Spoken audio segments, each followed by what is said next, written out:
नमो सिद्धाणं नमो आयुर्याणं नमो वज्रायाणं नमो लोये सवसाहुणम्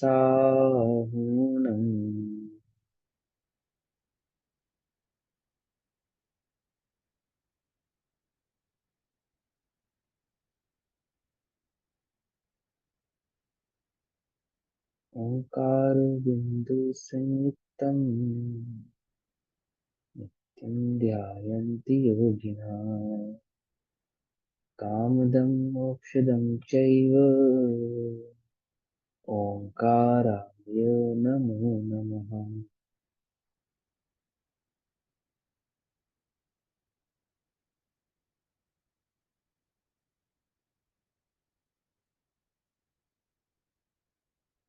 मंगलम भगवान वीरो मंगलम गौतमो गणी मंगलम कुंद कुंदाभ्यो जैन धर्मोस्तु मंगलम सर्वमंगल मांगल्यम सर्वकल्याणकारकम प्रधानां सर्वधर्माणां जैनं जयतु साश।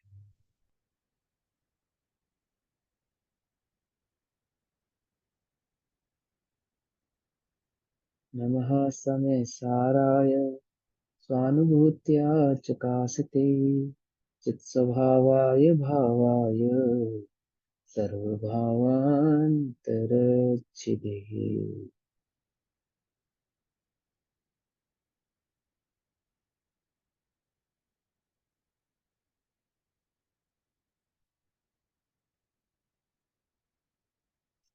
हमारी कक्षा का विषय चल रहा है ग्रंथादि जराज श्री समय सारजी ग्रंथ। और समय सारजी में गाथा नंबर 3, गाथा नंबर 3 हमारी चल रही है पेज नंबर 10 पर। ठीक। गाथार्थ हम कल पढ़ रहे थे, गाथा पढ़ेंगे। एयत्र निश्चय गदौ समौ सवत्थ सुंदरो लोगे बंद कहा एयते तेन विसंवादिनी होदी एकत्व निश्चय गत समय सर्वत्र सुंदर लोक में उससे बने बंधन कथा जो विरोध है ये तत्व में। हम्म? बंधन कथा तो उससे बनती है जो विरोध में है एकत्व में। एक परे में जो विरोध प्रकट करती है वो बंधन का कारण बनती है। एकत्व निश्चय गत अथा जो एकत्व निश्चय को प्राप्त जो समय है। देखो यहाँ पे कल भी मैंने बताया था ना, ध्यान से, एकत्व निश्चय गत समय जो एकत्व निश्चय को प्राप्त है अर्थात छह द्रव्यों की बात है यहाँ पे। ठीक है ना, छह द्रव्यों की बात है यहाँ पे। क्योंकि जीव की मुख्यता क्यों है, क्योंकि अध्यात्म में जीव की मुख्यता से चर्चा कर रहे हैं, समय यहाँ पे आत्मा की मुख्यता से चर्चा कर रहे हैं। लेकिन छहो द्रव्य समय है ना। क्योंकि छह के छह कैसे हैं, एकत्व है, निश्चय मतलब अपने में ही रहते हैं, पर में जाते नहीं है। पकड़ में आई बात, अपने से है, अपने में है और एकत्व को प्राप्त है। इस अपेक्षा से छह द्रव्य क्या है, समय है। ठीक, सभी सुन रहे हैं ना। हम्म। तो जो ऑनलाइन आ सकते हैं वो ऑनलाइन आ जाओ, मतलब इन सेंस की वीडियो ऑन कर सकते हैं और ध्यान से पढ़ेंगे सब। शास्त्र जिनके पास है वे शास्त्र जी से पढ़ें, और जिनके पास शास्त्र नहीं है वो सुने ध्यान से। बहुत आसान, इजी है, समझ में आएगा। तो क्या कहते हैं, पहले गाथार्थ करते हैं। एकत्व निश्चय गथा, एकत्व निश्चय को प्राप्त जो समय समय है वह लोके लोक में सर्वत्र अर्थात सब जगह सुंदर सुंदर है, एकत्व सुंदर है। जो अपने में रहे वह सुंदर है, सीधी बात। जो अपना कार्य अपने से करे, जिसको पर की आवश्यकता नहीं है, वो कैसा है, सुंदर है। इसलिए एकत्व में दूसरे के साथ बंधन की कथा विसंवाद यानी विरोध पैदा करने वाली है, वो होती है। भवती माने है होना, विसंवाद करने वाली होती है। भावार्थ क्या, की टीका पढ़ेंगे यहाँ पर। आचार्य अमरचंद्र देव ने ये बोल्ड अक्षरों में जो काले अक्षरों से लिखी है ना, ये टीका लिखी है, देखो समय शब्दे नात्र सामान्यन सर्व एवार्थो विधीयते, लिखा है ना ये सब, ये आचार्य अमरचंद्र देव ने लिखा है, इसका हिंदी या टीका में लिखा है। यहाँ समय शब्द से सामान्यतः सभी पदार्थ कहे जाते हैं, देखो आगे बात, यहाँ समय शब्द से सामान्यतः यानी जर्नली, इन जनरल सभी पदार्थ कहे जाते हैं, पदार्थ कहो, द्रव्य कहो, वस्तु कहो, एक ही बात है, ठीक। क्योंकि व्युत्पत्ति के अनुसार, वस्तु के अनुसार, या एक्चुअली में, है ना, समयते अर्थात, देखो जो समय शब्द है ना, समय शब्द, इसकी व्याकरण समझा रहे हैं, वो व्याकरण, व्युत्पत्ति का अर्थ होता है शब्द जो बना है वो कहाँ से उत्पन्न हुआ है, वो जो शब्द बना है ना, वो किस प्रत्यय से बना है, कि उसका जो भाव है वो क्या है। शब्दकोश में संस्कृत में आपने सुना होगा, एक वचन, द्विवचन, बहुवचन, फिर नाम, नाम रूप आदि सुने होंगे ना, व्युत्पत्ति, प्रत्यय आदि आदि।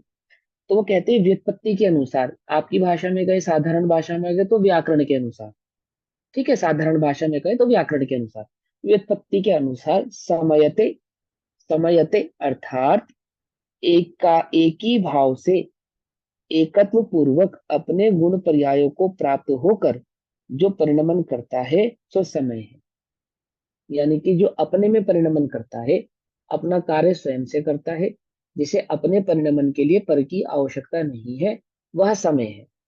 जो अपने में रहे वो समय है। हमने अभी सामायिक का अर्थ भी किया था ना, पीछे जब समय का अर्थ समझाया था पहली गाथा में, तब भी ये समझाया था कि अपने में रहे वो समय है। करो ये सामायिक करो, सामायिक का अर्थ क्या बताया था, अपने में चलो, अपने में जाना, है ना, किसका अर्थ अपने किया? आत्मा में जाना है, अपने सामायिक, समाइक। सामायिक का अर्थ क्या ठीक। था, पहली गाथा, पहली गाथा के, जब पहली गाथा का अर्थ किया था, समझाया था ना वहां पे कि चलो भाई अपने में चलो, सामायिक, है ना, अपने में रहो, है बाहर मत जाओ। तो यहाँ क्या कह रहे हैं, जो एकाकी भाव एकत पूर्वक अपने में रहे, अपने गुण में रहे, अपनी पर्यायों में रहे, है ना, अपने गुण पर्याय को प्राप्त होकर जो परिणमन करता है वह समय है।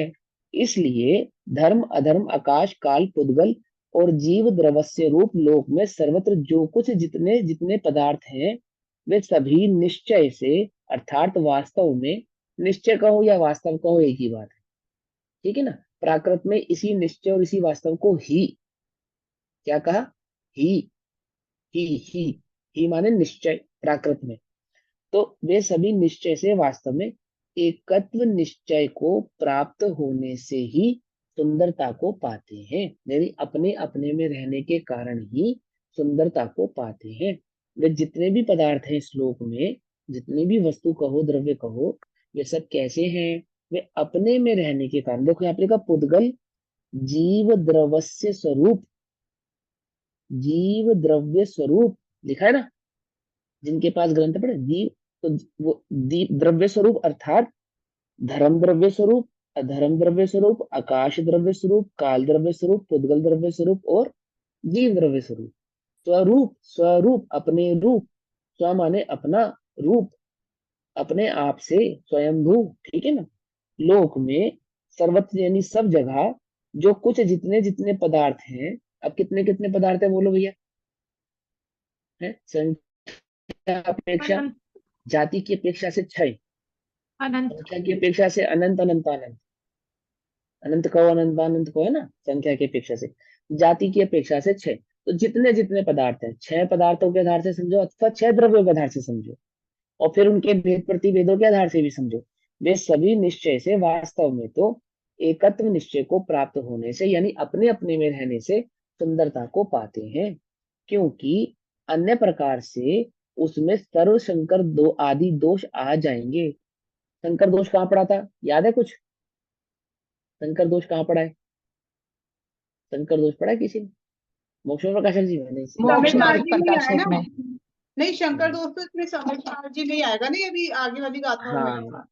आगे वाली गाथाओं में आएगा, मोक्ष प्रकाशक जी में शंकर दोष नहीं आया, वहां पे तीन अलग दोष आए हैं, अतिव्याप्ति, अव्याप्ति, वो दोष आए हैं वहां पे। अब यहाँ पे शंकर दोष की बात कर रहे हैं। लक्षण आया। देखो शंकर दोष किसको कहते हैं, जब दो द्रव्य को मिलाए, दो द्रव्यों को मिलाएं, और दो द्रव्यों को मिलाएं, हैं क्या, बीच में आवाज किस, हाँ, दो द्रव्यों को जब मिलाने पर एक द्रव्य दूसरे द्रव्य में मिल जावे, अर्थात दूध में शक्कर मिलाने पर जब वो शक्कर है ना, शक्कर, वो दूध रूप हो जावे, दूध बन जावे, तो शंकर दोष स्थापित होता है। शंकर माने मिक्स हो जाना, मिल जाना। शंकर माने मिल जाना। अपने आप बुंदेलखंड की तरफ जाओगे ना, तो वहां पे ना एक शब्द चलता है, सकरा। सकरा, सकरा हो गया, मतलब कि किसी वस्तु, जैसे पानी की बनाई हुई किसी वस्तु को और बिना पानी की किसी बनाई हुई वस्तु से अगर टच कर देते हैं, तो कहते हैं दोषमय हो गई, सक्रिय हो गई है। ये जो सकरा शब्द नहीं है ना, ये जैसे शंकर दूध का फटना, ऐसा वो शंकर दोष नहीं हाँ, हो दूध का जाता? फटना, वो भी शंकर दोष है। वो शंकर दोष है, क्योंकि नींबू ने दूध को टच किया, और टच होने के कारण दूध फट गया, फट गया है ना। लेकिन ये तो लौकिक संकर दोष है, स्वभाव में तो संकर दोष होता नहीं है। स्वभाव में तो संकर दोष होता नहीं है, समझे नहीं समझे। यानी कि एक द्रव्य के छूने से दूसरे द्रव्य की पर्याय का बदल जाना, वह संकर दोष कहलाता है। तो लोक में तो निमित्त नैमित्तिक संबंध पने में संकर दोष देखा जाता है। वो कैसे देखा जाता है, कि वो पुद्गल का परिणमन है, पुद्गल के आधार से होने वाला पुद्गल का परिणमन। पर छह द्रव्यों में संकर दोष नहीं होता। क्या कहा, यानी एक द्रव्य के छूने से किसी दूसरे द्रव्य में कोई परिवर्तन आ जाए, समझ में बात समझे। तो क्या कहते हैं, क्योंकि अन्य प्रकार से यानी यदि वे एकमेक हो जावे, एक दूसरे का काम करने लगे, एक दूसरे के अनुसार चलने लगे, तो क्या होगा, उनमें सर्व संकर आदि दोष आ जाएंगे, और भी दोष आ जाएंगे, अतिव्याप्ति अव्याप्ति आदि दोष तो आ ही जाएंगे, और संकर आदि दोष भी आ जाएंगे। यहाँ पे सर्व संकर कहने से तात्पर्य क्या है, कि जितने भी प्रकार के दोष होते हैं, वे सभी दोष उनमें आ जाएंगे, और वे सब पदार्थ अपने अपने द्रव्य में अंतर्मगन रहने वाले अपने अनंत धर्मों के चक्र के समूह को चुंबन करते हैं, स्पर्श करते हैं। जबकि वे द्रव्य कैसे हैं, कि वे अपने अनंत गुण और अपने अनंत धर्मों में व्यापक रूप से रहते हैं। चुंबन करना, स्पर्श करना, व्यापक करना, ये सब एकार्थवाची है। क्या कहा, फिर बोले, चुंबन करना, स्पर्श करना, है ना, और क्या करना, व्यापक, ये सब एकार्थवाची है। लेकिन जब हमें शब्द नहीं मिलते ना, जैसे अब किसी की तारीफ करनी है, तो अलग अलग प्रकार के शब्दों से उसकी तारीफ करते हैं, करते नहीं करते। कभी उसे चंदा कहते हैं, कभी उसे गुलाब कहते हैं, कभी उसे कुछ कहते हैं, पर अल्टीमेटली क्या करना चाहते हैं, उसकी सुंदरता का वर्णन करना चाहते हैं। इसी प्रकार से वो वस्तु कितनी अपने आप में व्याप्त है, यानी अपने आप से ही है, उसको बताने के लिए आचार्य अलग अलग शब्दों से समझा रहे कि स्पर्श करता है, चुंबन करता है, व्याप्त रहता है ना। तो ऐसे अलग अलग शब्दों से समझा रहे हैं। तो वो क्या कहते हैं, कि वो जो सभी द्रव्य हैं, जो छह के छह द्रव्य हैं, वे सब पदार्थ अपने द्रव्य में ना, अपने स्वभाव में, अपने भाव में, अपने आप में अंतर्मगन रहने वाले, अंतर्मगन रहने वाले, यानी स्वद्रव्य, स्वक्षेत्र, स्वकाल और स्वभाव में रहने वाले, अपने अनंत चतुष्टय में, अपने चतुष्टय में रहने वाले, अपने अनंत धर्मों के चक्र को, अपने अनंत धर्मों के चक्र को मतलब अनंत गुण और अनंत धर्मों के साथ जो उनका परिणमन हो रहा है, उस वस्तु का जो परिणमन अपने अनंत धर्म और अपने अनंत गुणों के साथ जो परिणमन उस वस्तु का हो रहा है। ठीक है ना। मेरी आवाज सभी को आ रही है ना, डिस्टर्ब तो नहीं हो रही, क्लियर आ रही है ना एकदम। ठीक है, हाँ चलो। तो अपने अनंत धर्मों के चक्र को अर्थात समूह को, चक्र को अर्थात समूह को, अनंत जो धर्मों का जो जो आपने समूह है, शंकर दोष बताया अनंत इसी गुणों का गाथा में समूह, आया द्रव्य है। किसे कहते हैं। हाँ, इसी का तो मैं आगे भी जगह उड़ाने वाला है। नहीं इसी गाथा आगे में भी जगह, क्या है ना यहाँ पे, हाँ सर्व शंकर हाँ आदि दोष आ जाएंगे। इसी गाथा हाँ से हाँ स्टार्ट हो गया मतलब। हाँ, इसी ठीक है। गाथा से स्टार्ट होगा। हाँ हाँ, मैं क्या बता रहा था, हाँ बस, द्रव्य किसे कहते हैं, गुण और द्रव्य पर्याय किसे कहते कहते हैं। हैं। गुणों के समूह को। हाँ, गुणों पर्याय नहीं, है गुणों के गुण और समूह। पर्याय। हाँ, गुणों के समूह को ध्यान से, गुणों के गुणों के समूह को समूह क्या को, कहते हैं, आवाज म्यूट हो गई क्या मेरी? द्रव्य कहते हैं। और जब जब गुणों के समूह की बात चल रही है, तो वहां पे गुणों के समूह कहने का तात्पर्य क्या है, वो जो तीनों प्रकार के गुण है, धर्म रूपी गुण, हाँ। गुण रूपी गुण, और शक्ति रूपी गुण, तीनों गर्भित हो गए, तीनों गर्भित हो गए ना। तो गुणों के समूह को, उसी को यहाँ पे लिखा, धर्मों के चक्र को, अर्थात समूह को, समूह को, है ना, वही बात यहाँ लिखी। चुंबन करते हैं यानी स्पर्श करते हैं, यानी अपने में रहते हैं, अपने अनंत धर्मों के साथ अपने में रहते हैं। ठीक। देखो, ये जैसे ये सुनो, चुंबन करना स्पर्श करने का मतलब क्या होता है कि जैसे ये शरीर है ना, शरीर, ये शरीर, इसका खून, मज्जा, हड्डी, ये सब है ना, और ये सारा का सारा ब्लड जो शरीर में सर्कुलेट कर रहा है, ये नाखून को भी सुरक्षित करता है, बाल को भी सुरक्षित करता है, आंख को भी सुरक्षित करता है, कान को भी सुरक्षित करता है, नहीं करता, सबको सुरक्षा प्रदान करता है, नहीं करता, एक खून पूरे शरीर में व्यापक घूमता है। तो अपने अपनी आंख को भी चुंबन करता है, क्या, अपने बाल को भी चुंबन करता है ना, इस नाखून को भी चुंबन करता है, चुंबन करता है मतलब अपना कार्य अपने से करता है, अपने अपने गुणों में रहता है, पर से इसका कोई लेना देना नहीं है ना, ये स्थूल उदाहरण है। तो यहाँ पे क्या कहते हैं, परस्पर एक दूसरे का स्पर्श नहीं करते, तथापि फिर भी वे परस्पर एक दूसरे को स्पर्श नहीं करते। वो जो छह द्रव्य हैं, अपने अपने में रहते हैं और एक दूसरे को स्पर्श नहीं करते, अपने अपने गुणों को तो स्पर्श करते हैं, अपने अपने में तो चुंबन करते हैं, परंतु एक दूसरे को स्पर्श नहीं करते। अत्यंत निकट, अत्यंत निकट मतलब एक क्षेत्र अवगाहन, है ना, अत्यंत निकट, एक क्षेत्र अवगाह रूप से तिष्ठ रहे हैं, तिष्ठ रहे हैं मतलब रह रहे हैं, विराज रहे हैं, एक दूसरे के साथ तिष्ठई विराज रहे हैं, रह रहे हैं। तथापि वे सदाकाल अपने स्वरूप से च्युत नहीं होते, अपने स्वरूप को छोड़कर बाहर नहीं जाते। ठीक है। जैसे एक एक ग्राम चांदी और 1 किलो सोना 100 वर्षों तक एक साथ रहे, तो भी चांदी चांदी का ही चुंबन करती है, आलिंगन करती है, स्वर्ण का आलिंगन अर्थात चुंबन अर्थात स्पर्श नहीं करती। स्वर्ण स्वर्ण ही रहता है और चांदी चांदी ही रहती है ना।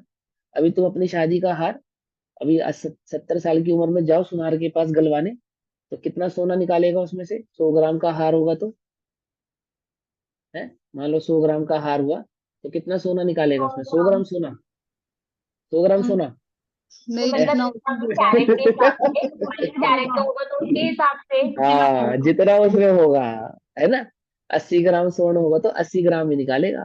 तुमने भले ही से 100 ग्राम दिया है कि भैया 80 वर्ष तक रखा रहा है ये मेरे घर में, और ये 20 ग्राम भी सोना नहीं बन पाया, हद हो गई। पुराना सोना तो कैसा था, खराब था, हम तो नया सोना खरीदेंगे, फिर क्या होगा उसके साथ, उसमें 20 ग्राम बट्टा मिलाएंगे और 100 वर्ष तक रखेंगे तो क्या होगा, नई टेक्नोलॉजी का सोना है ना। नए जमाने का सोना, क्या, कि किसी भी जमाने का सोना हो, स्वर्ण हो, वह अन्य रूप होता नहीं है ना, ऐसा। तो क्या कहते हैं, एक क्षेत्रावगाहन रूप तिष्ठ रहे हैं, तथापि वे सदाकाल अपने स्वरूप से च्युत नहीं होते, अपने स्वरूप को छोड़कर बाहर नहीं जाते, है ना। पर रूप परिणमन न करने से, पर का कार्य नहीं करते, पर रूप परिणमन न करने से अर्थात जैसा पर परिणमन करता है ऐसा परिणमन नहीं करते। अपने लोक में तो क्या कहावत है कि खरबूजे को देखकर खरबूजा रंग बदलता है ना, कहावत है ना। कुसंगियों की संगत में रहने से हम भी कैसे हो जाते हैं, कुसंग करने से हमारे अंदर भी बुरी आदतें आ जाती हैं, और सुसंग करने से हमारे अंदर क्या होता है, अच्छी आदतें आ जाती हैं। ये छह द्रव्य इतने प्यारे हैं, इतने बढ़िया, इतने सुंदर हैं, ये एक दूसरे के साथ रहते हैं, परंतु एक दूसरे को अडॉप्ट नहीं करते, एक दूसरे के नेचर को अडॉप्ट नहीं करते, ये एक दूसरे का संग संग नहीं करते, संग रहते हुए भी कैसे है, असंग है। आहा, जैसे मुनिराज संग में भी कैसे है, असंग है, असंग रहते, है ना। निर्लेप है आकाश से, निसंग है जो वायु सम, है ना, वायु किसी का संग करती है नहीं करती है, बोलो। खुशबू की जगह से निकले तो खुशबू रूप हो जाती है, और बदबू की जगह से निकले तो बदबू रूप हो जाती है, नहीं हो जाती है, तुम्हें यही नहीं पता। वायु किसी का संग नहीं करती। समझे नहीं समझे? वायु में कोई कोई खुशबू, आप वायु के, जो वायुमंडल होता है ना, उसमें किसी प्रकार की खुशबू नहीं मिलती है। ये भ्रम है तुम्हारा। वायु तो सदा शुद्ध ही रहती है। वो कुछ देर तुम्हें महक रहेगी, बस कुछ देर रहेगी। वो महक जो है, उसी की महक है, वायु की नहीं है।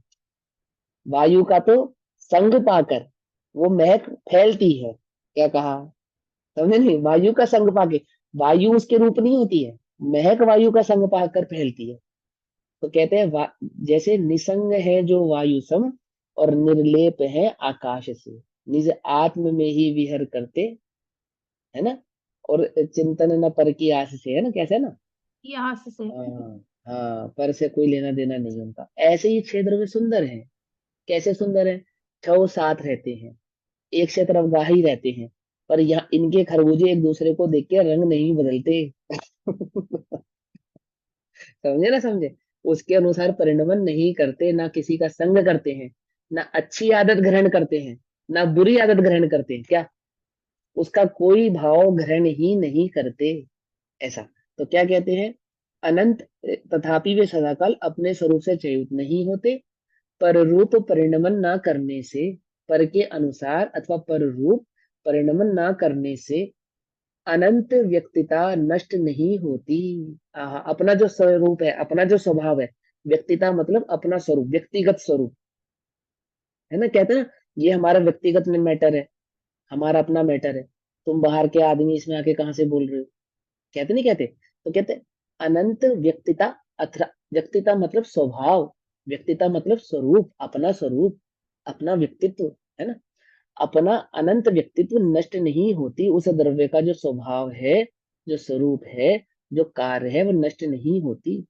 कि अच्छा बच्चा बुरे बच्चों के बीच में बैठकर बुरा हो गया, एक मछली सारे तालाब को गंदा कर देती है। यहाँ कोई ऐसी मछली नहीं है जो तालाब को गंदा कर देवे। आई बात समझ में?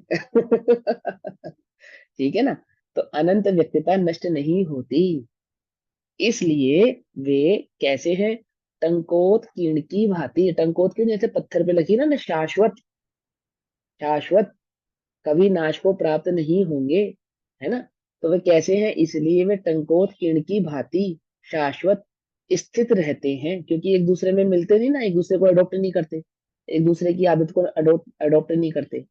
और समस्त, देखो इस लाइन को ध्यान से समझना, समस्त विरुद्ध कार्य तथा अविरुद्ध कार्य दोनों की हेतुता से वे सदा विश्व का उपकार करते हैं, टिकाए रखते हैं। क्या कह रहे हैं?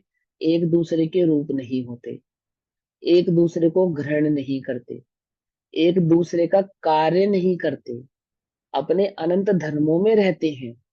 और उन अनंत धर्मों में रहने के कारण विरुद्धा विरुद्ध, विरुद्धा विरुद्ध, देखो ऊपर संस्कृत में लिखी है ये बात, दूसरी लाइन में देखो, दूसरी लाइन में, समस्त विरुद्धा विरुद्ध कार्य हेतुत्या लिखी है, मिल गई? जिनके पास ग्रंथ है उन्हें मिली। ऊपर बोल्ड अक्षरों में जो संस्कृत में लाइन लिखी है, सेकंड नंबर की लाइन, तिष्ठन्तः के बाद क्या लिखा, देखो, समस्त विरुद्धा विरुद्ध कार्य हेतुत्या शाश्वत देव, शाश्वदेव विश्वनुग्रहंतो नियत मेकत्व निश्चय गत विनेत्व, ठीक है ना, विनेव। तो क्या कहना चाहते हैं यहाँ पे? कि जो समस्त विरुद्ध कार्य तथा अविरुद्ध कार्य दोनों की हेतुता से वे सदा विश्व का उपकार करते हैं, टिकाए रखते हैं। साधारण भाषा में कहें तो निमित्त नैमित्तिक संबंध रूप से, एक दूसरे रूप तो होते नहीं, एक दूसरे का कार्य तो करते नहीं, एक दूसरे को अडॉप्ट तो करते नहीं, परंतु निमित्त नैमित्तिक संबंध से पूरे विश्व को टिकाए रखते हैं, है ना। विरुद्ध कार्य और अविरुद्ध कार्य अनंत धर्मात्मक होने से विरुद्ध विरुद्ध कार्य होने की सामर्थ्यता लिए हुए, विरुद्ध विरुद्ध, अस्ति नास्ति एक साथ, अस्ति नास्ति एक साथ, स्व में रहते हैं पर में जाते नहीं, परंतु स्वपर, स्वपर क्या, जो निमित्त नैमित्तिक संबंध बनने से कार्य होता देखा जाता है। आई बात समझ में? इस विश्व में, इस पूरे विश्व को दो पर्यायों में बांटते हैं आचार्य, दो पर्यायों में। मुझे तो समझ में आई वाली द्रव्य लाइन। की अपेक्षा से, मैं समझाऊंगा, द्रव्य की अपेक्षा से तो 6 द्रव्यों में बांटते हैं, ठीक। और समस्त द्रव्यों के अपने अपने गुण, ठीक। और पर्याय की अपेक्षा से दो पर्यायों में विश्व को बांटा जाता है। पहली पर्याय का नाम क्या है,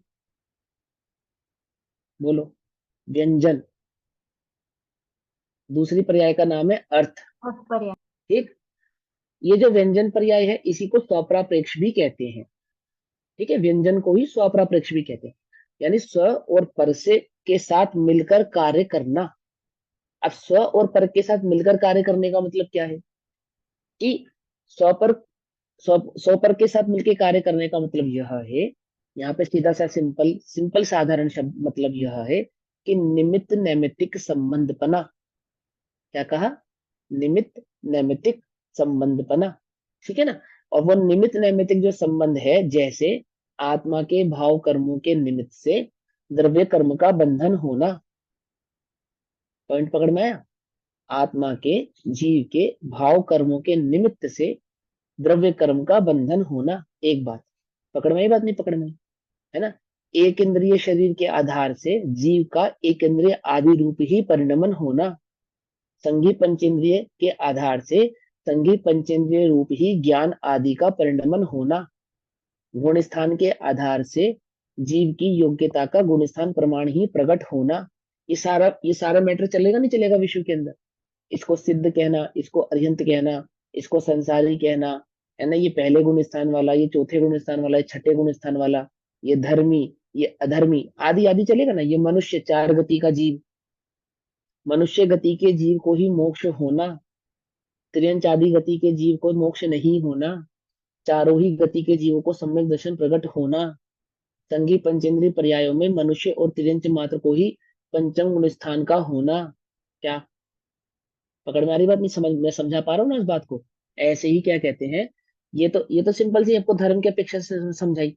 परंतु समस्त विश्व का जो कार्य, जो समस्त विश्व का परिणमन होता हुआ आपको दिखाई देता है, देवलोक, नरक, मध्य लोक आदि आदि, काल आदि का परिवर्तन, काल आदि के हिसाब से कर्म आदि का परिवर्तन, वहां पे वस्तु का परिवर्तन होता दिखाई देता ना।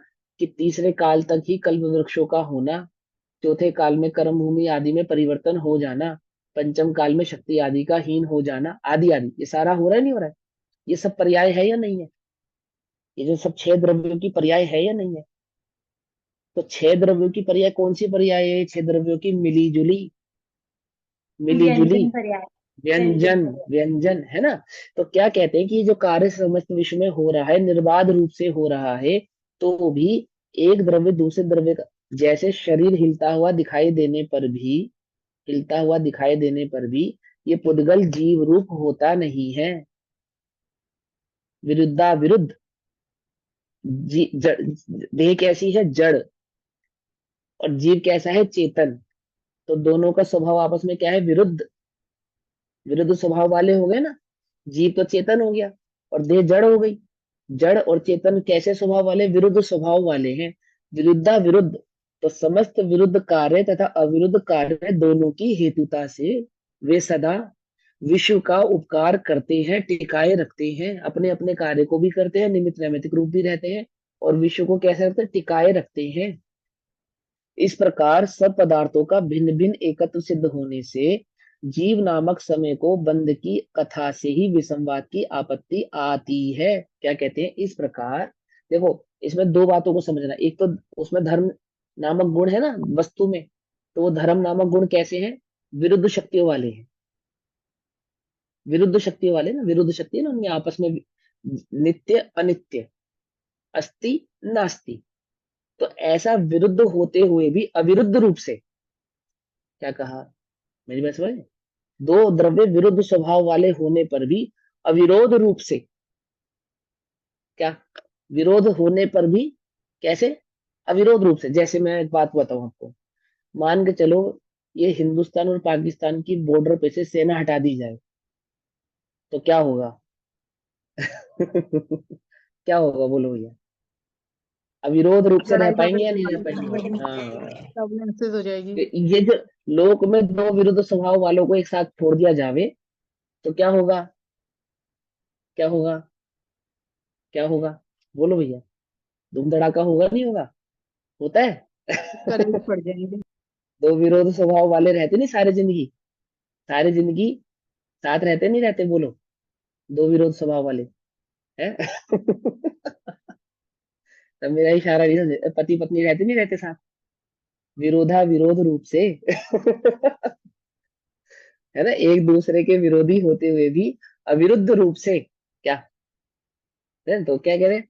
अब वो तो लौकिक बात है। यहाँ क्या कहते हैं कि दो द्रव्य विरोधी होने पर भी, विरोधी स्वभाव होने पर भी अविरोध रूप से साथ रहते हैं। क्या कहा? पकड़ में ही बात नहीं? पकड़ में। दो द्रव्य कैसे हैं? विरोधी स्वभाव वाले, और विरोधी स्वभाव होने पर भी एक से तरफगाही हैं, कोई लड़ाई झगड़ा नहीं है। तू मेरी जगह पे आ गया, मैं तेरी जगह पे आ गया, चल भाग यहाँ से मेरी जगह से, तू यहाँ कैसे आ गया, ऐसा कोई विरोध नहीं है। और एक एक साथ मिनट में रहते हुए भी बताइए। क्या कहते हैं, ये विश्व को टिकाए रखते हैं।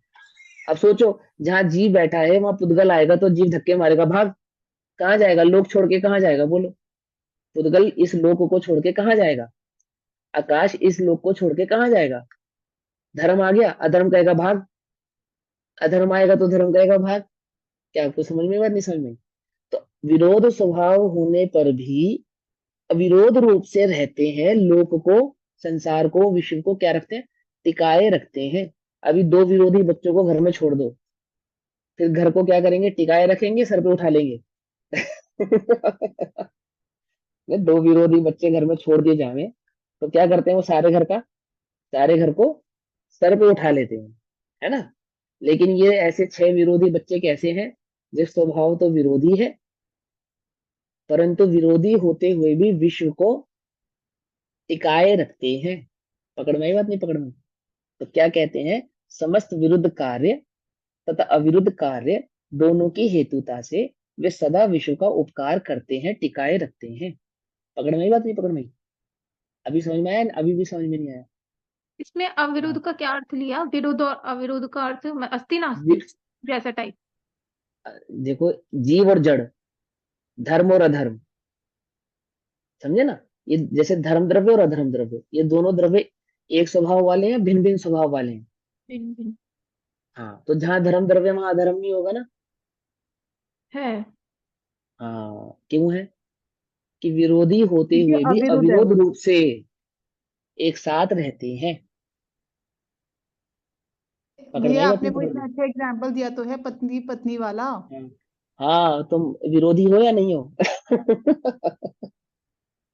हो या विरोधी। नहीं?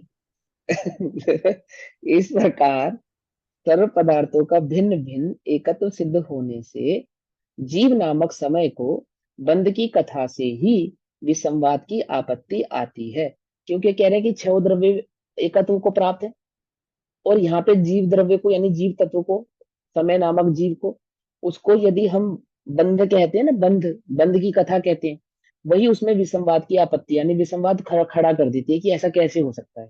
How it can be possible कि जब एक दूसरे को छूते नहीं, एक दूसरे का आलिंगन नहीं करते, एक दूसरे का स्पर्श नहीं करते, एक दूसरे का चुंबन नहीं करते, तो ये बंध कैसे गए? क्या कहा? पकड़ में? बात नहीं? पकड़ में। जो हम छू नहीं सकते उसको बांधोगे कैसे? है ना, ये विसंवाद खड़ा हो गया, नहीं खड़ा हो गया? तो ये विसंवाद करती आपत्ति आती है। तो फिर बंध जिसका मूल है, ऐसा जो पुद्गल कर्म के प्रदेशों में स्थित होना बंध जिसका मूल है, यानी कि आठ कर्मों का काम है बांधना, साधारण भाषा में बंध जिसका मूल है, ऐसा पुद्गल कर्मों के प्रदेशों में स्थित होना वह जिसका मूल है, ऐसा पर समय पना उससे उत्पन्न होने वाला पर समय स्वसमय रूप द्वित पना उसको यानी जीव को कहां से होगा? क्वेश्चन खड़ा हुआ, क्वेश्चन, कहां से होगा? पॉसिबल ही नहीं है। एक द्रव्य दूसरे द्रव्य को जब छूता नहीं, स्पर्श नहीं करता, चुंबन नहीं करता, आलिंगन नहीं करता, विरुद्धा विरुद्ध रूप से अपना कार्य करता है, तो ये जो बंध जिसका मूल है, ये आठ कर्म इस जीव को बांध कैसे लेते हैं? ये विसंवाद खड़ा होता है। जीव संसार में बंधा है, ये क्वेश्चन खड़ा हो गया, कैसे बंधा है? समझ में आई बात नहीं? समझ में आई? समझ में ही नहीं? समझ, हाँ। तो जीव नामक समय को कहां से हो? जीव को बंधन कहां से हो? इसलिए समय के एकत्व का होना ही सिद्ध होता है। इससे तो यह सिद्ध होता है कि जीव भी निर्बंध है, बंध को प्राप्त हुआ नहीं है। ठीक है, आगे भावार्थ। देखो आपके सवाल का जवाब इस भावार्थ में रिपीट कर दो भी एक आ बारी, जाएगा। मेरा मिस हो गया। रिपीट कर दो हाँ प्लीज दीदी, एक बारी। अब ये दीदी, अब दीदी समझ नहीं लगा थोड़ा सा। क्या? मतलब आप एक तरफ तो कह रहे हैं कि पुद्गल कर्म में वो कर्मों का बंधन होता हाँ है, फिर आप कहते हो कि हाँ एकत्व रहता है। मतलब ये हाँ, थोड़ा सुनो समझ सुनो नहीं सुनो लगा। सुनो सुनो सुनो सुनो। पहले उन्होंने एकत्व की सिद्धि करी कि सुंदर है लोक में एकत्वपना। और वह एकत्वपना कैसा है कि छह द्रव्य साथ रहते हैं, साथ रहते हुए भी एक दूसरे का कार्य नहीं करते, एक दूसरे को बांधते नहीं है, एक दूसरे का स्पर्श नहीं करते, एक दूसरे का चुंबन नहीं करते, अपने स्वभाव में रहते हैं, अपने ही स्वभाव, अपने ही अनंत धर्म और गुणों का स्पर्श करते हैं, उसी में व्यापक रूप से रहते हैं, उसी का चुंबन करते हैं। पर्व के साथ उनका कोई बंध अथवा लेना देना नहीं है। हाँ, एक क्षेत्र अवगाही तो होते हैं, ये बात तो सही है, परंतु विरुद्ध स्वभाव होने पर भी अविरुद्ध रूप से संसार को टिकाए रखते हैं। एक बात तो ये समझ में आ गई छह द्रव्यों के स्वभाव में। तो क्वेश्चन ये खड़ा होता है कि जब छह के छह एकत्वपने को प्राप्त है, तो ये जीव कहाँ से बंध गया? जीव भी तो समय है, द्रव्य है, और जो जिससे वो बंध रहा है वो भी तो द्रव्य है, वो भी तो समय है। तो एक ने दूसरे को बांधा, ये क्वेश्चन कहाँ से आ गया कि जीव बंधा है? ये विसंवाद है। विसंवाद है मतलब कुतर्क है। आप कह रहे हो जीव बंधा है, ये तो कुतर्क है। ये देखो इन्होंने क्वेश्चन खड़ा किया कि होने वाला परसमय स्वसमय द्विविधपना उसको यानी जीव को, जीव झूठ भी नामक समय बोलने को की झूठ है ये। कहाँ से हो? कहाँ से हो? जीव को बंधन कहाँ से हो? ये तो क्वेश्चन है। इसलिए समय के एकत्वपना ही सिद्ध होता है। इससे तो यह सिद्ध होता है कि आत्मा भी बंधु को प्राप्त हुआ नहीं है। इससे तो यही सिद्ध होता है कि कर्मों ने आत्मा को बांधा नहीं नहीं है, समझ में आया। उद्गल ने जीव को बांधा नहीं है। ठीक है ना? रजनी आंटी, समझ। इसको ऐसे लो कि किसी ने ये प्रश्न किया कि जीव कर्मों से बंधता है, उसका उन्होंने उत्तर दिया कि सभी द्रव्य जब अपना अपना कार्य कर रहे हैं तो जीव किसी से कैसे बंध सकता है। इसका मतलब जीव कभी बंधता ही नहीं है, यही मेन देखो पॉइंट सीधी है यहाँ का। सीधी सी बात है, बहुत छोटी सी बात। एक गिलास दूध में 2 चम्मच शक्कर डाली और शक्कर दूध के कोने कोने में व्याप्त हो गई। अब दूध का एक घूंट पिया तो मीठा लगा। तो ये पूछ रहे हैं कि जहां दूध है वहां शक्कर है या नहीं है? ये क्वेश्चन है हमारा, बताओ है या नहीं? बोलो आंटी, आप बताओ, जहां दूध है वहां शक्कर है या नहीं? सारे दूध में ही शक्कर होगी। सारे दूध में शक्कर है, वेरी गुड। पूरे दूध में व्याप्त हो गई है, वो तो कोई बड़ी बात नहीं है। हाँ, अच्छी बात है। अच्छा, तो जो शक्कर थी वो दूध हो गई क्या? नहीं। नहीं। और जो दूध था वो शक्कर हो गया क्या? नहीं। नहीं। तो अविरुद्ध रूप से दोनों साथ रह रहे हैं, इसमें तो हमें कोई दो राय नजर आती नहीं। लेकिन ये बात तो पक्की हो गई ना कि दूध शक्कर रूप नहीं हुआ है। तो इससे तो यही सिद्ध हुआ कि दूध मीठा नहीं हुआ। जो मिठास तुम्हें आ रही है वह दूध की नहीं है। पकड़ में, ये बात नहीं ठीक। पकड़ में? हाँ शक्कर की अब समझ गई। है ना, ये समझ ठीक। में आ गई। ऐसे ही अब वो जीव जो बंध को प्राप्त हुआ नजर आ रहा है, और हम कह रहे हैं कि कर्मों ने से बांधा है। तो नहीं इससे बंधा। तो यही समझ में आया है कि कर्मों ने जीव को बांधा नहीं है। विसंवाद है ये तो, कुतर्क है कि कर्मों ने जीव को बांध लिया। हमें तो यही समझ में आया है कि जैसे सभी द्रव्य अपने अपने में स्थित हैं, उसी प्रकार जीव भी अपने में ही स्थित है। हमें तो यही समझ में आया है। इसलिए समय के एकत्व का होना ही सिद्ध होता है। इससे तो यही सिद्ध होता है कि जो इस जीव नामक समय, समय नामक जीव पदार्थ है, ये कभी किसी से बंधा नहीं है। नहीं है। इससे तो यही सिद्ध समझ होता आया। है। ये तो विसंवाद है। विसंवाद है, उससे बने बंधन कथा। जो विरोधनीय एकत्व में, जो एकत्व में विरोध पैदा करने वाली बात है ना, वही बंधन की बात है।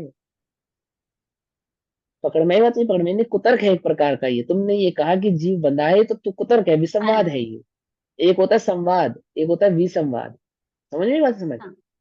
अब इसका इसको भाव झूठ आप भी बोल करेंगे। सकते हैं, भी झूठ है ये बात। हाँ, झूठ है ये बात है, ऐसा भी कह सकते हैं, सत्य है। हमें तो समझ में नहीं आई तुमने कैसे बंधा कह दिया उसे। तो अब उसकी आगे और सिद्धि करेंगे। ठीक। निश्चय से सर्व पदार्थ अपने अपने स्वभाव में स्थित रहते हुए ही शोभा पाते हैं।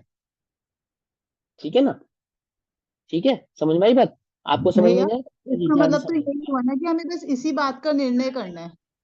हाँ, निर्णय करना है, लेकिन लेकिन फिर भी जीव दुखी जैसे क्यों हमने है, आदि सेकंड क्यों वाली है? गाथा में ऐसा पढ़ा था, जो सम्यक दर्शन ज्ञान चारित्र में स्थित होता है वो स्वसमय होता है, जो पुद्गल कर्म के हाँ, उदय में स्थित होता है स्थित वो होता है, परसमय होता है। परसा में इस होता है, गाथा हाँ। में बोला कि सब द्रव्य अपने अपने रूप से परिणमित हो स्वभाव रहे में हैं, स्थित तो होते हैं, हाँ हाँ।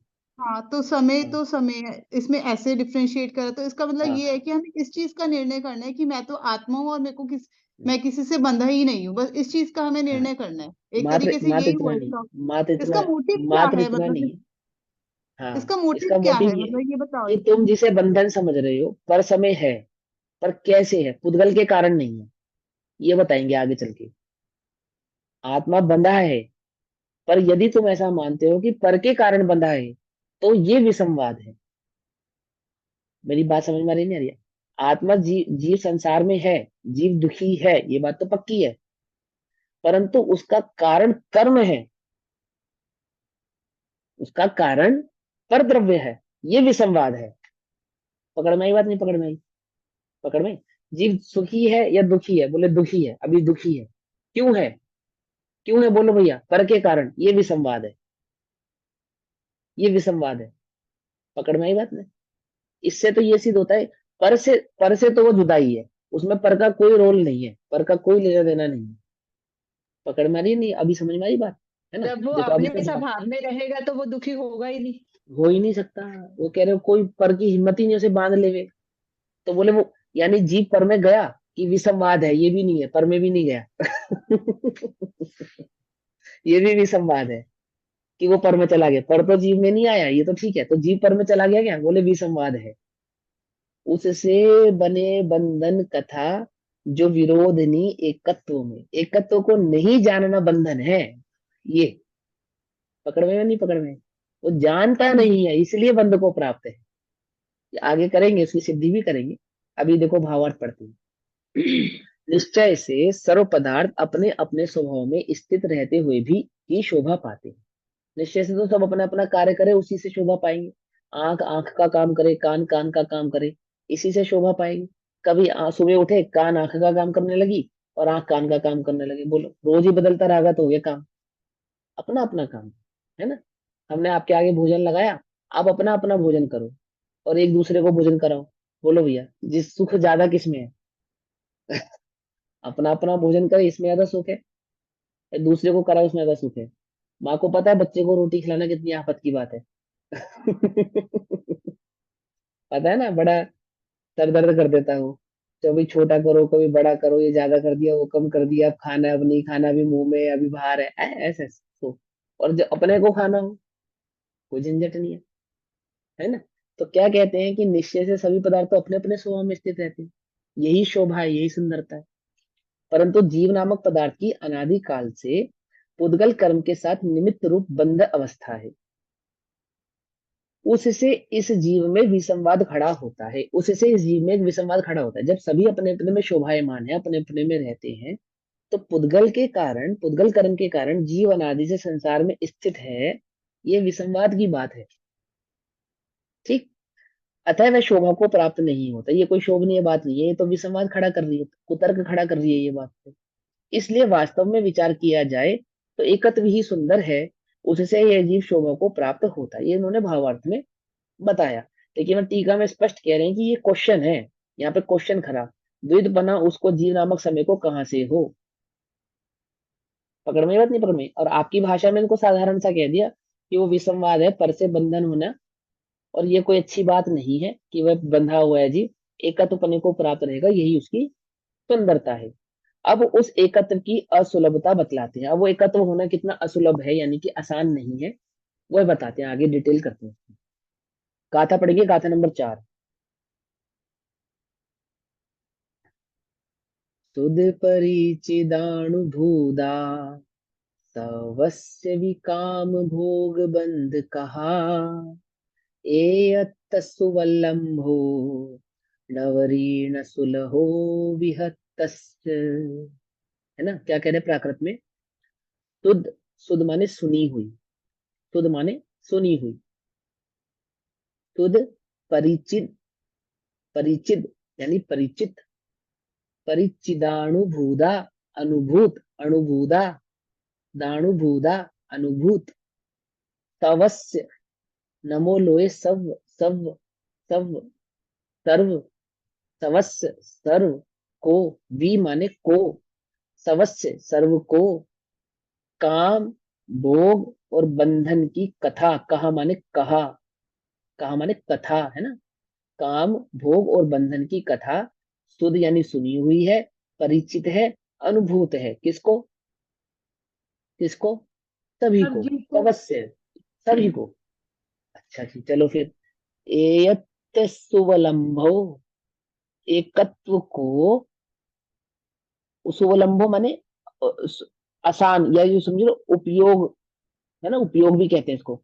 एयत माने एकत्व को, सु माने, सु माने अच्छा, है ना, उवलंभो उपयोग, उपयोग, सुवलंभो उपयोग, नवरी, नवरी माने केवल, नवरी माने केवल, ये लिखा है नवरी केवल, ना माने नहीं, एकत्व को उपयोग में लाना, एयत सुलंभो, एक एकत्व का एकत्व का उपयोग करना, या अपने उपयोग को एकत्व रूप स्थिर करना, नवरी माने केवल, ना माने नहीं, सुलहो सुलभ, सुलहो यानी सुलभ, और विहतस्य यानी रागादि से रहित। तो क्या कहते हैं कि शुद्ध परिचित अनुभूता सबसे विकाम भोग बंद कहा, एयत सुवलंभो नवरी न सुलहो विहतस्य। क्या लिखा है सर्वश्रुत परिचित अनुभूत भोग बंधन की कथा है, पर से जुदा एकत्व की उपलब्धि केवल सुलभना, है ना, पर से जुदा एकत्व की उपलब्धि अर्थात सम्यक दर्शन, स्वरूपाचरण, चारित्र, केवल यही एक ऐसी बात है, सुलभ नहीं है। 12 भावनाओं में भी क्या कहा, धनकन कंचन राज सुख सभी सुलभ कर जान, और दुर्लभ है संसार में एक यथार्थ ज्ञान, है ना, एक सच्चा ज्ञान ही मात्र संसार में दुर्लभ है। उसी 12 भावनाओं को यहाँ पे इस प्रकार से बताया कि शुद्ध परिचित अनुभुदा सवस्य विकाम भोग बंद कहा, एयत्त सुवलंभो नवरेण सुलहो विहतस्य। गाथा आज पढ़ेंगे, ऊपर संस्कृत में भी लिखी है पेज नंबर 12 पे। श्रुत परिचितानुभूता सर्वस्यापि काम भोग बंद कथा, एकत्व से केवलम न सुलभो विभक्तस्य। क्या कहते हैं, सर्वस्य अपि सर्वलोक को, काम भोग बंद कथा, काम भोग संबंधी बंधन की कथा, तो श्रुत परिचित परिचित श्रुत श्रुत परिचितानुभूता, सुनने में आ गई है, परिचय में आ गई है, और अनुभव में भी आ गई है, इसलिए सुलभ है ना, वो बात सुनी भी है, जानते भी है ना, और अनुभव भी करते हैं, भोग भी करते हैं, इसलिए सुलभ है। किंतु विभक्तस्य, भिन्न आत्मा का एकत्वस्य उपलब्ध, एकत्व होना कभी ना तो सुना है, ना परिचय में आया है, और ना अनुभव में आया है। उपलब्ध यानी उपलब्ध, एकत्वस्य उपलब्ध, उपलब्ध माने उपलब्ध होना यानी कि प्राप्त होना, ठीक है ना। तो एकत्व होना कभी ना तो सुनने में आया है, ना परिचय में आया, ना अनुभव में आया है, इसलिए केवलम एक वह ना सुलभ, सुलभ नहीं है, एकत्व पने की अनुभूति ही एकमात्र सुलभ नहीं है, ठीक। एकत्व निश्चय गत समय सर्वत्र सुंदर लोक में, उसकी अनुभूति ही एकमात्र सुलभ नहीं है। क्या कहा, और विसंवाद है पर बंध की कथा एकत्व में, वो आराम से सुलभ है तुम सबको, भोग बंधन की कथा तुमको सुलभ है। पकड़ में, दो गाथाएं है ना, एकत्व निश्चय गत समय सर्वत्र सुंदर लोक में, वो कैसा है, वो सुलभ नहीं है, वही तुम्हें उपलब्ध नहीं है। और वो काम भोग बंधन की कथा कैसी है, वो विसंवाद नहीं है एकत्व में, वो तुमको सुलभ है, वो तुम्हें समझ में भी आती है, तुम उसके परिचय में भी हो। ये बात यहाँ कहते हैं, अब टीका करते हैं। इस समस्त जीव लोक को काम भोग संबंधी कथा एकत्व से विरुद्ध होने से अत्यंत विसंवाद करने वाली है। क्या कहते हैं, फिर पढ़ते हैं। इस समस्त जीवलोक को काम भोग संबंधी कथा एकत्व से विरुद्ध होने से अत्यंत विसंवाद करने कराने वाली है, आत्मा का अत्यंत अनिष्ट कराने वाली है। ठीक है ना, कुतर्क है ये, बुराई है ये उस आत्मा की। कैसी बातें कर रहे हो, ये कोई अच्छी बात नहीं है। आत्मा एकत्वता के साथ ही सुंदर लगता है, और उसको ऐसे ही कमिट करना, है ना, यानी नहला धुला के किसी को कीचड़ में फेंक देना, बोले ये अच्छा नहीं है। हीरा, 1 करोड़ का हीरा, और कीचड़ में डाल देना, गटर में डाल देना, ये क्या अच्छी बात है? ये कोई, ये अच्छी बात नहीं है। वो कह रहे हैं इस समस्त जीवलोक को काम भोग संबंधी कथा एकत्व से विरुद्ध होने से अत्यंत विसंवाद कराने वाली है। ठीक है ना, आत्मा का अत्यंत अनिष्ट कराने वाली, तथापि फिर भी पहले अनंत बार सुनने में आई है, अनंत बार परिचय में आई है, और अनंत बार अनुभव में भी आ चुकी है। ये काम भोग बंधन की कथा इस आत्मा को दुखी करने वाली है, विसंवाद करने वाली है, फिर भी सबकी अनुभूति में है, सबकी सुनी हुई है, और सब इससे कैसे हैं, परिचित है। ठीक है, ये बात यहाँ इन्होंने कही। वह जीवलोक संसार रूपी चक्र के मध्य में स्थित है। वह जीवलोक संसार रूपी चक्र के मध्य में स्थित है। क्या अर्थ है इसका? मतलब सीधी सी बात है, आलोकाकाश के मध्य में स्थित है, ये कह रहा है, बस इतना समझ लो। वह जो जीवलोक है वो कैसा है कि वो आलोकाकाश के मध्य में स्थित है। ठीक, निरंतर द्रव्य क्षेत्र काल भव और भाव रूप अनंत परावर्तनों के कारण भ्रमण भ्रमण को प्राप्त हुआ है। पंच परावर्तन शब्द सुना है नाम, पंच परावर्तन। तो निरंतर पंच परावर्तन से संसार में परिभ्रमण कर रहा है, बस। समस्त विश्व को एक छत्र राज्य से वश करने वाला महामोहरूपी भूत, जिसके पास बैल की भांति बाहर भार वहन करता है। देखो, ये भूत, मोहरूपी भूत के पास बैल की भांति कौन जुटा हुआ है? जीव। जीव, ये जीव बैल की तरह 4 गतियों में 8 कर्मों का भार वहन करता है। वहन करता है मतलब धारण करता है, बोझा ढोता है। किसके पास? मोह रूपी भूत के पास। समझे, यानी कि ये कहे कि मोह के वशीभूत होकर ये जीव इस संसार में पंच परावर्तन रूप 4 गतियों में परिभ्रमण करता है। पकड़ में बात, है ना? जोर से प्रकट हुए तृष्णा रूपी रोग के दाह से जिसको अंतरंग में पीड़ा प्रकट हुई है, यानी कि जिसको बहुत जबरदस्त प्यास लगे, जबरदस्त प्यास लगे, आकुलित हो होकर मृग जाल की भांति विषय सामग्र को, इंद्रिय विषयों को, समूह को जिसने घेरा डाल रखा है। प्यास लगने के कारण पानी ढूंढता फिरता है ना, ढूंढता फिरता है ना। तो क्या कह रहे हैं कि बहुत जबरदस्त प्यास लगी है, उस प्यास को बुझाने के लिए जो पानी नहीं है उसको भी जल समझकर, जैसे रेत में धूप पड़ने पर वो रेत चमकता है जल की भांति। आज रोड भी चमकता है, हम हाईवे पे जाते हैं ना, धूप जेठ की गर्मी में, तो लगता है आगे पानी पड़ा है, पर जब नजदीक जाते हैं तो कुछ नहीं होता, वहां पे सूखा ही होता है। इसी प्रकार से इस जीव को तृष्णा दाह उत्पन्न होती है, इच्छा उत्पन्न होती है सुखी होने की, और विषयों में दौड़ता है कि विषयों को पाकर मैं सुखी हो जाऊंगा। और वह परस्पर आचार्य तो भी करता है, एक दूसरे को सुनाता भी है, ऐसा करो वैसा करो, है ना। जैसे समझाते हैं ना, भोजन स्वादिष्ट बनाने के तरीके, ऐसे भोगों को बढ़िया बनाने के तरीके, है ना। वो डब्बा है, डब्बा अंकल का टीवी डब्बा, क्यों अंकल का टीवी डब्बा क्यों है? क्योंकि उनके टीवी में टाटा स्काई नहीं लगा, इसलिए डब्बा है, एचडी, है ना। ये परस्पर आचार्य तो है। अरे भाई साहब, आपके, अरे मेरे घर में प्लास्टिक पेंट है बढ़िया मस्त, ऐसा पर्दा, ये सोफा, ये सब आचार्यत्व ही है, सब आचार्यत्व ही है ना। भोग करने का आदि आदि आदि है। कौन सा शैम्पू बढ़िया है, कौन सी क्रीम अच्छी है, कौन सा लिपस्टिक पाउडर फलाना आदि, ये सब बहुत सारी बातें। कौन सा रेस्टोरेंट बहुत बढ़िया खाना खाने, वहां जाना वो मस्त एकदम, वहां गए थे वहां बेकार है, वहां जाना वो बहुत बढ़िया जगह। आचार्यत्व, आचार्यत्व समझा रहा हूँ मैं आपको, है ना। बढ़िया ड्रेस किसकी है, बढ़िया बादाम के कपड़े बहुत बढ़िया है ना, ऐसा आचार्यत्व। एडिडास के शूज बहुत अच्छे हैं। आचार्यत्व, भाई आचार्य तो समझ में आ रही है ना। बढ़िया से बढ़िया, सुंदर से सुंदर विषय भोगों की वस्तु को प्राप्त करना। कैसे प्राप्त हो सकती है, कहाँ से प्राप्त हो सकती है, उनके प्राप्त होने पर किस प्रकार की सुख की अनुभूति हो सकती है, और मुझे किस प्रकार के सुख का अनुभव हुआ उस विषय की आसक्ति में। समझे नहीं समझे, है ना। वो उसका जो आप वर्णन करते हो, मैं फला जगह गया था और वहां बढ़िया मजा आ गया।